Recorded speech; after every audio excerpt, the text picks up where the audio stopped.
Seeing a cranking time exceeded error appear in your Ford vehicle cannot be good, especially when the engine struggles to start or refuses to turn over properly. Many drivers notice the vehicle taking longer than normal to start, repeated startup attempts failing, or dashboard messages appearing unexpectedly. Sometimes the vehicle eventually starts, but the issue keeps returning again later. In many situations, a Ford cranking time exceeded error can happen because of battery weakness, fuel delivery interruptions, sensor communication issues, or temporary system glitches. Before trying endless restart attempts or assuming a major repair is needed immediately, these are the steps you can try to fix this and get the Ford vehicle starting properly again. 1. Check the vehicle battery and confirm it has enough power because weak battery performance may trigger cranking issues.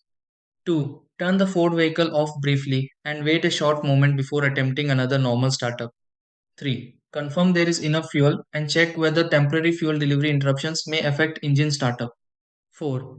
Inspect dashboard messages and listen for unusual startup behavior that may point toward a sensor or connection problem. 5. Start the Ford vehicle again and confirm whether the cranking time exceeded error disappears afterward.